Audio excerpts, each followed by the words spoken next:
every nation should be able to set its own laws and its own customs and its own traditions and all of those things. And that's going to be different than every other country. Now, that doesn't mean that one is necessarily worse or one is necessarily better, but most likely every nation's going to do something different. And that strong nations first at the bottom are then what can build a sort of worldwide system that we can all play by. And what we've done backwards, and this is when people talk about globalism, is we think that, oh, if we could all just be governed by one thing first, then we can sort of set that down to all of the individual states. And that, I just don't buy into that idea.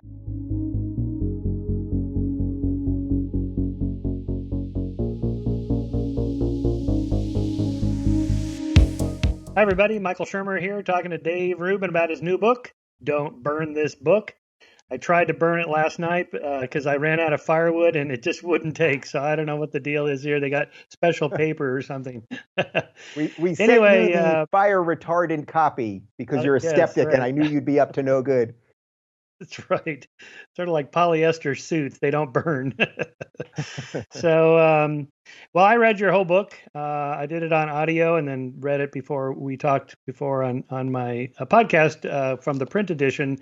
So congratulations on the book. I thought we just hit some of the key points in chapter 3, because to me, I think this is where the rubber meets the road. It's one thing to say, well, I'm in favor of freedom. Everybody's in favor of freedom if you ask them. But what about this point or what about that point, is kind of where it matters. Now, you and I are largely on the same page. So I think I'll channel my inner progressive far left Go for person it. I like it. I see on cable news and just kind of try to steel man the other side. So we'll Great. hit Great. the major issues here in chapter 3: drugs, immigration, foreign policy, economics, and so on, starting with drugs. Well, so you fess up to having done a few yourself. So I guess I've somebody done most of the good ones. I guess somebody could accuse you of being in favor of the decriminalization of drugs for personal reasons, but of course you're not arguing that here. You're arguing for in terms of personal liberty. I guess it would apply something like the harm principle. As long as you're not harming anybody, what's the problem? Well, the problem, I would guess that that conservatives might argue would be it does harm people indirectly. So let's say it drives insurance costs up because you personally have to be treated medically or whatever, and the rest of us have to pay for that through our premiums. Or worse would be something like the broken windows theory of crime, where little things that bring the neighborhood down a little bit, drug dealers on the corner or whatever, why don't we just let them deal drugs like the liquor store sells liquor or the gas station sells cigarettes? And the counter argument to that, I think, would be, well, but it brings down the neighborhood, like graffiti on walls sends a signal to everybody: this neighborhood is not being monitored by the police. We don't give a crap about standards here. Do what you want. And that leads to petty crimes, and then that escalates to major crimes. And before you know it, you have a runaway homicide effect like in the 70s in New York City. So what's your response to that? So that's why I love you, Shermer, because you went out of your way to steel man some of the oppositional stuff. So my basic feelings about this are, first off, and I make this point, if you're for legalized alcohol, which pretty much everyone is, then you really can't make an argument at least against legalizing marijuana. I mean, the amount of medical problems and most of the domestic violence and all of the negative things, drunk driving, that come with alcohol, there's actually no evidence that any of those things come with marijuana. So that's one. And then I would expand, but by the way, I'm completely okay leaving it to the states, which is how we're doing it right now. It was first medically available in certain states and now recreationally available. And I'm completely fine with that. And if you don't want it in your state, you can move to another state. And what the states have found actually is that when they've recreationally allowed it, not only are they not really seeing a major increase in marijuana usage, well, then they're also generating tax revenue. Colorado is probably the best example of this. I'm also okay generally with legalizing some other drugs, so like psilocybin, magic mushrooms, things like that. And then where I get into the broken windows part, which I think is completely legit, is that when I talk about the light touch of government and things from a classical liberal or libertarian perspective, and I have a lot of libertarians that have been reading this already that are kind of pissed at me. And my friend Michael Malice, I went on his show and we duked it out all in good spirits. He wants to legalize everything. My feeling is this is where government has to come in and do some stuff. So first off, I don't want to put people in jail for doing drugs. I simply don't want to do that. And I think there's better ways, either through rehabilitation, and hopefully most of that can even be done privately, but I would be willing to put some public funds to getting people off drugs. But I don't want to just jail people because they've made some, let's say, rough choices or negative personal choices. That being said, I also admit to doing a lot of stuff back in the day. And should I have been put in jail had I been caught? And we also know that there's socioeconomic reasons that certain types of people will be caught more frequently than other types of people, and a whole bunch of other stuff. But what I would say in short is that you have to have some rules. So the simple answer on this is, look, if we legalized everything, and then I found out that my neighbor was making meth in his kitchen, or it turned into a crack den, or something like that, not only do we know that there would be all sorts of nefarious people coming around, that there would be more crime, it would be less safe for kids to be around, and a whole slew of things. Now, specifically making everything illegal or legal doesn't necessarily take care of all of those problems. But this is just one of those places where I feel you just need some guidelines on society, and where I guess the rich conversation that we could have, and we sort of did this when you had me on your podcast, we could whittle this down to, okay, well then what drugs exactly are we talking about on all of these things? So is it marijuana and say medicinal mushrooms and ayahuasca, sort of the psychedelic stuff that generally people do, and there isn't like a hardcore addiction? And is the hardcore addiction heroin, meth, things like that? Is that the line? It's a great place to have that back and forth. But what I was trying to do here, which is what I try to do with the whole book, is just give some basic guidelines, and then let's sort of whittle down the differences. Yeah, you talked about the taxation of cigarettes in New York City. I'd forgotten how expensive it is to smoke because I've never smoked, but it's crazy right. in New York City. And New York State tax on a pack of 20 cigarettes is $4.35. 20 cigarettes. There's people that do that every day. While New York City tax is $1.50, comprising $5.85 of the $14 total. New York is now the black market capital in the United States for illegal cigarette sales. So that, I presume, is just to avoid the taxes. So there's a problem with.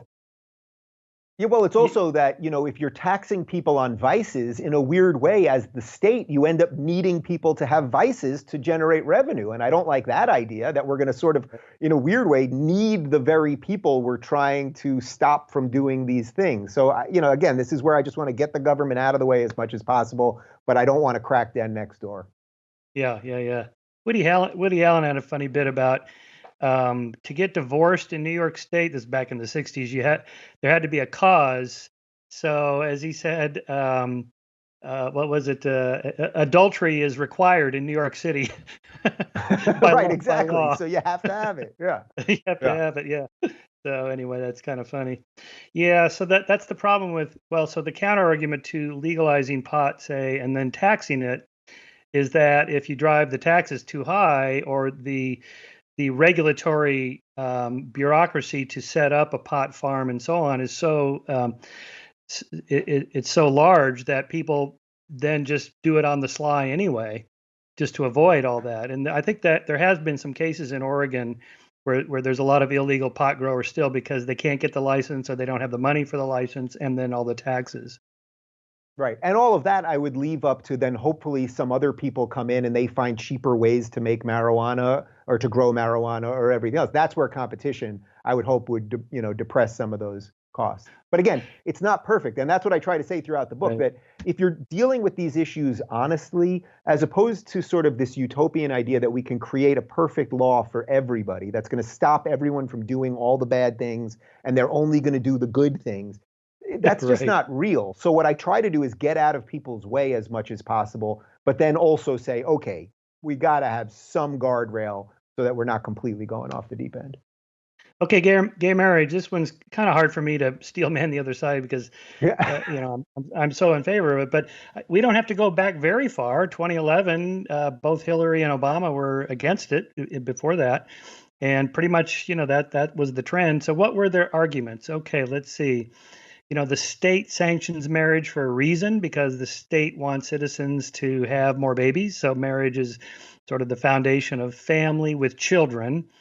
And of course, that is an ancient tradition, grounded in religion. But the state, gives you a tax break for being married because they want people to be married so that they have kids and so on. And that somehow allowing gay marriage, then what, people can marry their pets, or or having polygamous families, because if you want lots of children, then let guys marry 20 women and have tons of children. So I guess they were making something of a slippery slope argument that if you allow this, then you put a crack in the foundation of why the state endorses marriage in the first place. Well, and then on top of that, there's just sort of the more typically conservative argument, which is also bound up in religion and the Bible, and a man and a woman, and a man should not lie with another man, and that sort of stuff. Which I certainly know your feelings on that. I mean, we don't have to spend too much time on this because in many ways the ship has sailed, and the loudest voices against gay marriage. I mean, the Christian right, when you think of the Mike Huckabees and the Rick Santorums, they actually have completely let it go. Now, that doesn't mean they don't have their own personal religious beliefs, but as an issue, I find that most of the people we know, like Ben Shapiro, who has his own personal religious belief, he's taking the libertarian approach, which is either that the state shouldn't be involved at all, or it shouldn't be something, I can have my beliefs and you can have yours. So I'm actually okay with that, and I'm thrilled that this really is no longer an issue, and I can just accept, and I know this is where a lot of lefties get angry at me, but I can just accept that some people may not be happy with all my life choices. It's okay. I'm happy with them.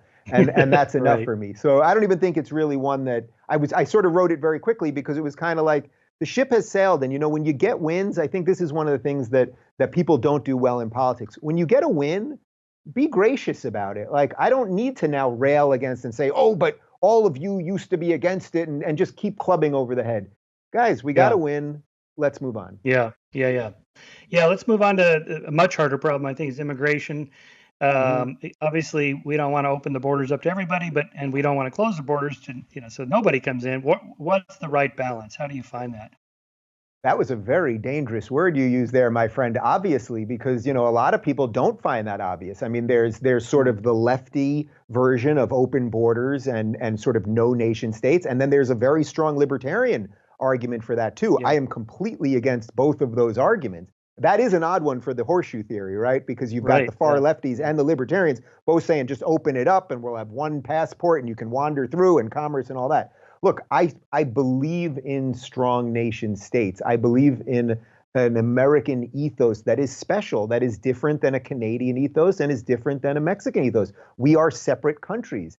The book that I reference in the chapter, The Virtue of Nationalism by Yoram Harzoni, his whole argument is that every nation should be able to set its own laws and its own customs and its own traditions and all of those things. And that's going to be different than every other country. Now, that doesn't mean that one is necessarily worse or one is necessarily better, but most likely every nation's going to do something different. And that strong nations first at the bottom are then what can build a sort of worldwide system that we can all play by. And what we've done backwards, and this is when people talk about globalism, is we think that, if we could all just be governed by one thing first, then we can sort of set that down to all of the individual states.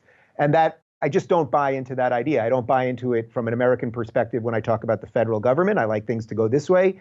And so that really is the argument. I want strong nation states. I think every country from the United States to Paraguay has the right to set whatever their immigration policy is. That doesn't mean they're always going to do it exactly justly or exactly fairly. But one other thing that I do reference in this portion is that many of the things that Trump now says about immigration, although he says them perhaps without the great cadence of Barack Obama, are the exact same things that Barack Obama and Bill Clinton and Nancy Pelosi and Dianne Feinstein and Chuck Schumer and all of them have said in the past. So I think when you whittle it down to the truth, most people actually do believe in borders. Most people, we know we have something like 12 million illegal immigrants here. I'm for a pathway to citizenship. I don't want to kick all these people out. but we have to start figuring out a way to talk about this honestly. It can't just be open borders for everybody or everybody else is racist. Yeah, I have a wall around my house and I have a front door. Yeah. That's a kind of a Boy. wall. Yeah. Isn't Uh, that something? yeah, no, so the libertarian argument that let the economy decide. So we're in Southern California. A lot of Mexicans come here to work. They do great work. Why not? They wouldn't come here if there was an economic opportunity. So why not just let the market determine? Now, someone like I think a Heather McDonald or a more traditional conservative would say, but they're not bringing American values with them. Mm-hmm. So even if they're hardworking, we want them to believe in the Constitution or the civil rights and the things that that define Americanism versus other traditions. That seems to me harder to kind of articulate or quantify in an immigration It's harder, policy. yes. It's absolutely harder to quantify. I'm with them on the spirit of that. I don't want to insult any of these individual people, of course. But we don't know exactly if everyone's just coming here for work. That doesn't mean that they share in the American ethos. Now, I also don't want to force anyone to share in the American ethos. So I think you're right that quantifying it actually is the hard part, and that's why I say you can leave this. Every administration can set their policy. This is one of the things that the federal government is supposed to do. And you know what? If you don't like Trump's policy on it, then don't vote for Trump. And then if you get a Democrat in who maybe has a more liberal policy, a more open policy, and you don't like that, then vote against that guy. That actually is the beauty of our system, because it's not that we're setting a policy and this is the policy now for the next 20 years. Right. Yeah, so it's always adjustable on that. Even if you can't quantify it, there is a way to kind of articulate it and have some kind of reasonable policy. At the end of the moral arc, I sort of speculated about a future of a world without borders. In a way, we were getting there without economic borders because of the internet. At least the borders were very porous, and it was easy to trade with other people. And I could imagine that continuing, where the political unit is the city state, not the nation state. Unfortunately, since I wrote that in 2015, we've kind of gone the other direction of nation states gaining more power. But I like the idea of local solutions. The pothole out here on my street. The federal government. I can't count on them. I just want the local Santa Barbara people to come up and fix my pothole. They're the ones responsible. Yeah, so that absolutely. Kind of I make that same argument literally about our messed up exit off the 405 near my house. I mean, right. that's absolutely true. By the way, one other thing on this quickly. Obviously, I wrote this before coronavirus, but one of the interesting things that's popping up right now is that suddenly you've got all of these lefties that are saying, oh, we should have closed the border to China a lot sooner, even though Trump was actually fairly ahead on that, and they were calling him racist for doing it. But the truth of the matter is these are the same people who just 2 weeks before that would have been calling for open borders and allowing totally free back and forth all the time. So it's one of those things that I think you sort of said it before. When the rubber hits the road, I think people's policies start making a little more sense because they're important and they impact them rather than just at the idea level when you can sort of say something and it doesn't necessarily matter. Right. Yeah. Okay. So abortion issue, again, another contentious one. The Republicans have glommed onto this as like one of their key issues in the last quarter century or so. You're pro-choice largely, and so am I. So let's just say it is a living human being. Now, it may not be a legal person yet. Depends on where you draw the line. If a woman's in her third trimester and she's murdered, it's a double homicide. So the state does recognize personhood at some point. But isn't it reasonable to argue that there is not just a quantitative difference, but a qualitative difference the moment of conception? So everybody agrees a sperm and an egg, that's not a living human being. You got to have a both. But the moment the conception happens, even if it's just 16 cell blastocyst, and the moment a woman gets pregnant, when she wants to be pregnant, she talks about her baby is 3 weeks old and my baby is 6 weeks old.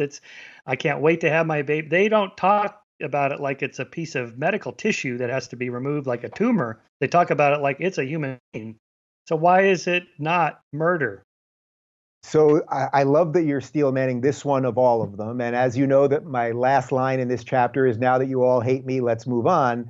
So Yeah. I make the concession. What you just did there, I make that concession. Look, we can leave it to ethicists and religious leaders and scientists to exactly tell us what the moment when life really begins. But I will concede that when the sperm meets the egg, I'm willing to take that as the beginning of life. Now, again, you can talk about 3 days later in the blastocyst and when it attaches to the uterine wall. And I happen to be fairly well versed in this right now because, as you know, David and I have started the process of having kids, which for two guys Hmm. ends up being a lot more clinical than maybe you'd want it to be, or than it is for a heterosexual couple. But what my basic position on this is that at 12 weeks, up to 12 weeks, whether you like it or not, if you live in a pluralistic society that is not a religious theocracy, you have to give that choice to the woman. Now, hopefully the man that was involved too, but at least to the woman. I don't like it. I don't like the idea of it. I like, the phrase, it should be rare and safe is the idea. But then there's a lot of cascading issues for the purely right to life crowd. I mean, first off, I've chatted with a lot of right to lifers who will tell me privately that although they take that hardcore, no compromise position, that privately they know if their daughter got raped or if they found out that their daughter had a child with severe brain abnormalities that could never live a fully actualized life, that they Yeah. would do something. And now that's not a reason to make abortion legal, but I think it shows that we all live with certain inequities and inconsistencies in our ideology. So I think the best you can do, again, if you're just trying to create guardrails on a society that's going to allow people from all walks of life and religious beliefs and philosophical beliefs and everything else, if you're just trying to guard as many of those people to be free, then you pick a fairly early time in the pregnancy, which is first trimester, and then you put a couple caveats around that related to the mother's health, and then severe abnormalities that could show up beyond that. But it's unfortunate, and abortion has unfortunately been fetishized in a weird way by some on the Yeah. left, and all of those things. This is the hardest one to talk about, and I don't think that there's an absolutely great answer. And I will just say one other thing, because I know we see largely similarly on this, that I think in many ways this is the one that keeps, let's say, people like you from saying you're a conservative, and keeps conservatives from saying people like Shermer is a conservative. That abortion, I've noticed this with a lot of my sort of liberally libertarian friends, or let's say ex-lefties, that this is the one that they go, I could never be one of them. And this is the one where the conservatives are like, yeah, you can kind of never be one of us, which in many ways is why I don't call myself a conservative. Yeah. Do you think that's Well, I fair? mean, yeah, absolutely. I mean, but again, it's really just in the last couple of decades that it's become such a conservative hot button issue. It used to be, more moderate Republicans were in favor of Roe v. Wade. Hmm. Call them Goldwater Republicans or Goldwater conservatives, who was really, we would probably call a libertarian or classical liberal today. That, and Reagan never made a big deal about abortion like current Republicans seem to have to. But speaking of fetishes, guns have become fetishized on the right. I think just almost beyond belief. We're talking the day after that group of protesters were at the Capitol in, I think, Michigan, with Michigan, there's a yeah. picture of them online with their military style assault rifles. It's like, holy crap, they're just showing up with their guns. It seems to be one of these things that the gun represents something else, like freedom, liberty, or whatever, that other freedom loving countries don't seem to have. Why is that? So interestingly, this is one where I think I'm a little more sympathetic to those people than Yeah, you are yeah, probably. But that being said, I know that we're both proponents of the Second Amendment for sure and believe that you should be able to defend your family and your property and the rest of it. In this portion, I lay out some of the things, that there are more guns at this point. We think there are more guns than people in the United States. I people, mean, yeah, there's probably yeah, something around 350 million guns in the United States. And all of these ideas, buy back programs. Well, if the government buys back something, that implies that it was the government's to begin with. So you only buy back something that you once owned. So we use a lot of strange terminology around this. We have odd things like when I go into my local supermarket here where it says no firearms allowed. And it's like, well, yeah, all the good guys, the non-murderous people are going to follow that yeah, right. edict. But, the guys that want to create chaos aren't. So we have a really, this in many ways, this is sort of similar to the abortion one, where the way we talk about this, it's almost like we're just talking about things from a different perspective. So I also make a point that, the gun issue is not one of my hardcore pet issues. But I do believe, in a case of like what's happening with Michigan right now, that those people, as long as they don't break whatever the current gun laws are in Michigan, Yeah. they're allowed to protest. If they have open carry there, then they are allowed to protest openly. And fortunately, at least as of our taping of this right now, there hasn't been any incidences, there hasn't been any violence. And when people always attack the NRA for this sort of stuff, it's like it's never NRA members that are doing any of these mass shootings. Often it's NRA members that are security guards that kill the shooter. So I think we have to just start thinking about it in a more mature way. But your question really about why do we have this in America, this feeling about guns that other countries that are Western countries don't? There is a spirit in America, and it's because of how our nation was founded. We were pushing back against the king and live free or die and don't tread on me. And I'm leery of doing anything that would quash that. So it's not, again, this is one of those ones, and this is what I try to lay out consistently. These are not perfect answers. I think they're guideline answers for you to inform your own opinion. Yeah. Social psychologist Richard Nesbitt studies the culture of honor, particularly in the South. So his argument is that democracy came late to Western and Southern states. And by that, the long arm of the federal law with court systems and police and law and order was just not there. So people had to take it on themselves because everybody wants fairness and justice and the right thing to be done. And if the police aren't going to be there's no court, I have to do it. And that's where the gun comes in. So this that's why gun violence is higher in Western states and Southern states. Homicide rates are higher than Northern states and particularly New England states, where the citizens were largely disarmed, before this pileup of guns and so on. But anyway, let's just finish up this chapter on economic policy here. I guess the Steelman argument would be, isn't it obscene that, say, CEOs make 1,000 times, 10,000 times the amount of that the line worker makes? Michael Eisner at Disney, he's not working 10,000 times harder. He's not 10,000 times smarter. Why is he getting that kind of reward? Shouldn't we? I've even heard libertarians like Charles Murray go, "Yeah, that is really obscene. How much money? I mean, the disparity is just staggering." Shouldn't we, curtail that a bit? If corporations won't do it because they won't, then maybe the government needs to do some of that. Yeah, so I don't really think that's the job of the government. So the way I would frame this is we're both friends with Peter Thiel, who's worth, I think, of probably about $6 billion or something insane.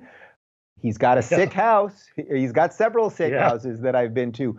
But I don't deserve any of those things. This guy helped create PayPal. He created Palantir. He's invested and taken tremendous risk in all sorts of companies. And by the way, tons of people that inherit millions and millions of dollars lose it almost immediately. You hear all of these stories about young people that inherit, the parents have all sorts of money. It doesn't just mean you're going to have it forever. I don't know that it's the government's job to tell companies, oh, your CEOs can't earn this much, because then also what happens is you end up getting lesser quality CEOs and people want to figure out other things to do. I mean, there's a reason we don't have a lot of great minds in government right now, but it has something to do with caps on salary and the rest of it. So look, do we have some sort of inequity in finances in America? Of course we do. I don't know that there's really a way around it. I also, in the economic portion of this, I talk about taxes, and I'm just a firm believer that in general, we don't have a tax problem in America. We have a spend problem. So everyone, the government operates by every department has to spend their budget every year or they get their budget cut. So they always spend it or go over and then demand more money. And then everyone says, oh, we have to raise taxes.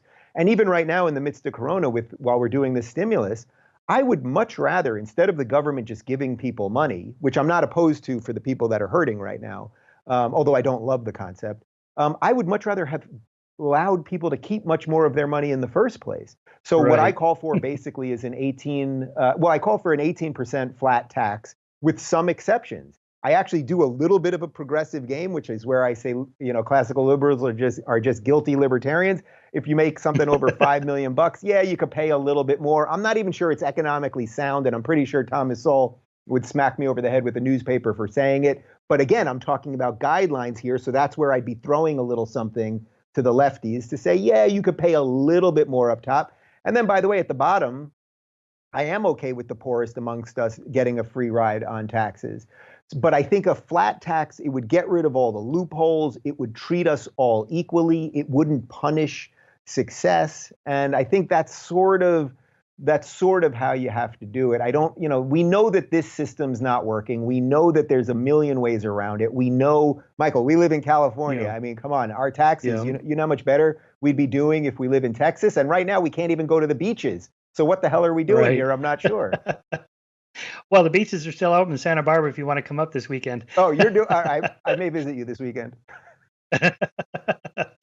Well, I think it's a sense of, on the left anyway, that even when people like Bill Gates generously give away a lot of money, earlier on the coronavirus pandemic, that NBA star gave a bunch of money to the workers at the stadium where they play, the arena where they play. That was in New Orleans. But some of the pushback against that was, yeah, but let's not praise him too much because he shouldn't have had that much money in the first place to Yes. give away. Yes, and then it's suddenly like, In other words, they this seem is to what be AOC arguing. does. This is what AOC Yeah. does. It's like we're going to tax the hell out of the billionaires to get what we want. And also billionaires are evil. And that's very much like the cigarette thing before. Cigarettes are evil. They're killing us. We're also going to tax them to do the things we want. This is a very dangerous play. It's also a dangerous play by Gates because it's like no matter how much you give, you're still going to be the bad guy in their eyes.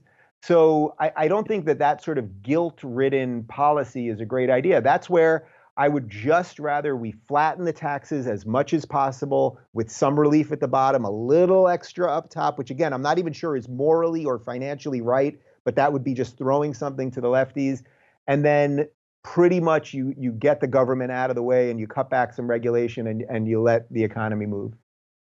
One of my arguments against that idea is that there's what we see and there's what we don't see. What we see are the billionaires that made it.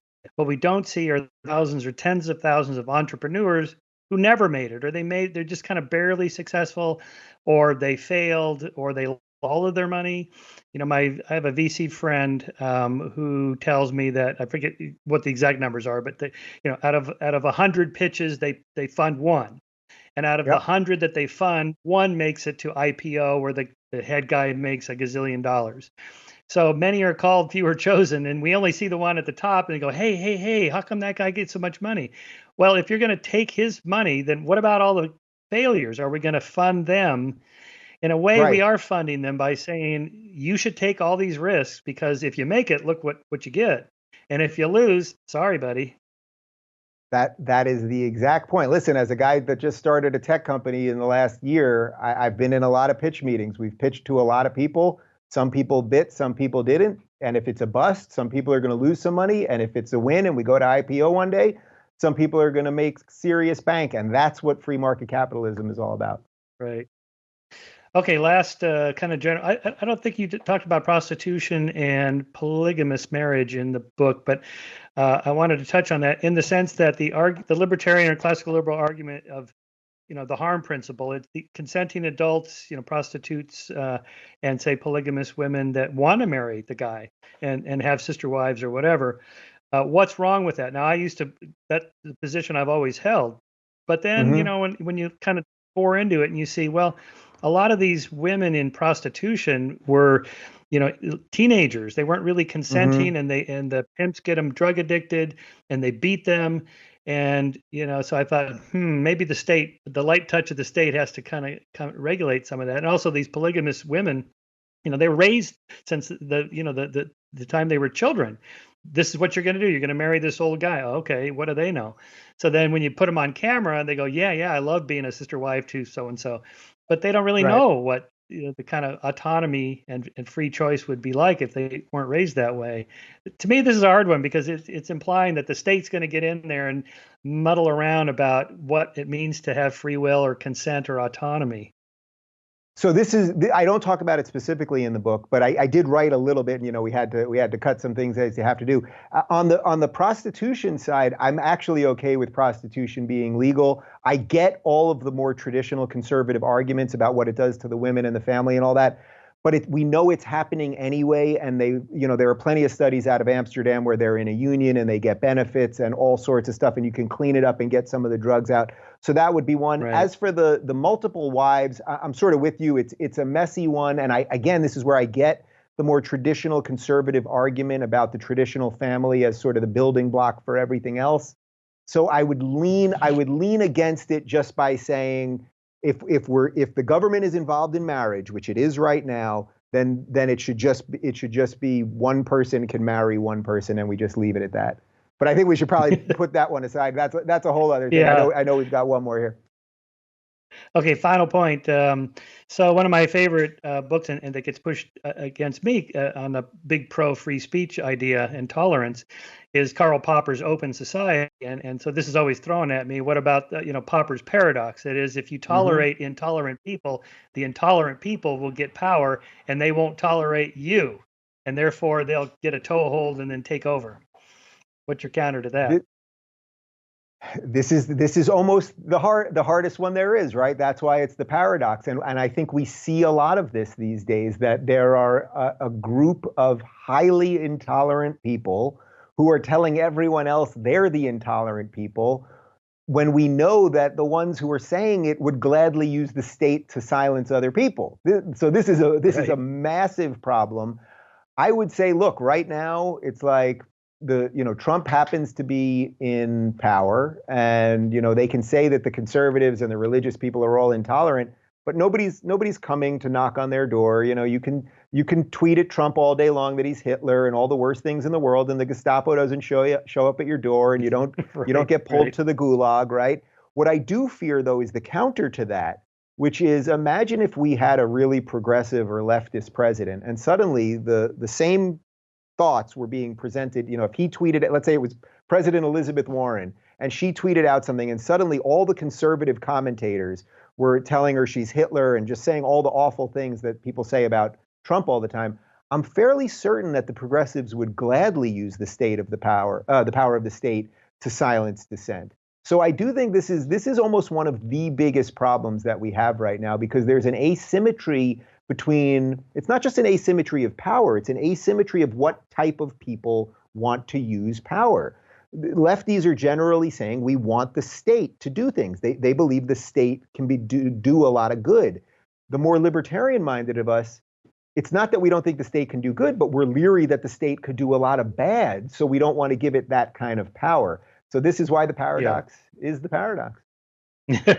Yeah, I also think it's very unlikely to happen here. It doesn't happen in most places historically. People always throw up, of course, Hitler and Stalin and Mao and I guess Kim Jong-un now. But there aren't many of those examples historically since the rise of democracies. Most democracies can tolerate some intolerance without intolerant people taking over the press and so on.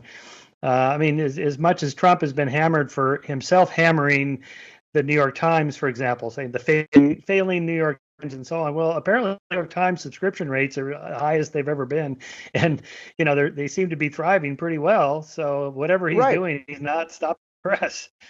Well, that's what I always say. It's like everyone's actually acting. You may want Trump to behave more presidential or more professionally, whatever that means, but he attacks the press attacks him. Nobody gets thrown in jail. Nobody's being dragged off and the rest of it, which reminds me of the Colin Kaepernick thing, which I write about, which is that Kaepernick decided to kneel. That means, so he expressed himself. Trump is allowed to say what he wants about it. He can't use the government to stop the guy from doing anything, but he's allowed to voice an opinion too. The owners of the team are allowed to say, well, this is becoming too much of a headache or not, and I don't want him there. The fans are allowed to say, well, I'm going to protest and not buy tickets, or I'm not going to buy jerseys. So ironically, the whole Kaepernick thing was framed to the world as if free speech was under attack. But literally everybody, from the fans to the president of the United States and everyone in between, the owners, everyone expressed themselves and nobody was dragged off. So this is where I think it would probably be a good ending. It's sort of like, this is where America's done tolerance pretty well, and we should just be leery of Yeah. throwing the baby out with the bathwater. Well, those were all the right answers, so I'm not going to burn your book after all. If you're looking for more honest and thoughtful conversations about politics instead of nonstop yelling, check out our politics playlist. And if you want to watch full interviews on a variety of topics, watch our full episode playlist all right over here. And to get notified of all future videos, be sure to subscribe and click the notification bell.